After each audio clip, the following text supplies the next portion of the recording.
Recording studios. Where do you like to record and what do you look for in a recording studio? Oh, I don't know. I haven't found one that's home yet. I used to like Sunset Sound a lot. These real highly technical studios, like solid state logic boards and all that. I'm having a hard time working with that. I don't know. It's just everything's too clean. It doesn't. I don't like it. No, I can't answer that one at all. I don't recording studios. I don't know what I'm looking for. I'd like to just do it at home. Well, as far as like movies and things like that, I have a favorite studio, and it's Group 4 here in LA. Group 4 is a real nice room. It's sounds good, and the people are pleasant, and it's just high quality. You record movies onto multi-track, or would you like to just bring them straight down onto two? No, well, first we record 24 track, and then reduced to 3-stripe mag. Project I just finished. I've realized once again how difficult it is to work with studio musicians who just do this day in and day out. When you ask them to play something with some sensitivity or try to feel what the song is about, it's like talking to a wall. They don't understand that way. Wall of silence as opposed to wall of sound. Right. There was one studio that a lot of your records were associated with, which was Gold Star. Does it still exist? Yeah, and I was there not long ago, and that always feels good to go there, just because of the people and the past and all of that. But their equipment is kind of archaic.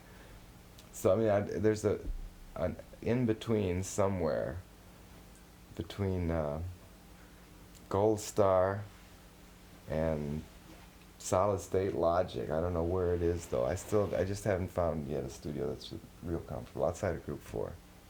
What was so special about Gold Star at the time? Was it a modern studio at the time, or did it just have a sound? No, it was real funky, and it had a sound. I mean, it has an echo chamber. It sounds like no other echo chamber in the world. And I don't know what it's made of or any. It's like a big mystery, this Gold Star echo chamber. But that was the whole sound. Was that chamber? And engineers?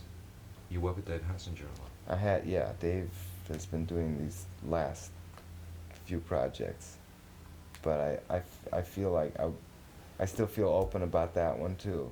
I'm real confused about all of this right now. I mean, if I can find the studio that feels like home, I'll use it all the time because it's good to be familiar with it. The trouble with getting a new one is for getting used to each other, so that an engineer who knows what I'm looking for automatically, which takes a lot of load off of me. So I'll end up going back to Dave Hassinger because we've got 20 years experience together, and he knows what I'm looking for most of the time. But sometimes Dave falls asleep at the wheel. I don't know. It's a problem. I think Dave's been doing this a long time, and I don't think he has the enthusiasm that he used to, but nor do I. Mm-hmm. A lot of producers are ex-engineers. There are a few producers who are, in quotes, visionaries or manipulators.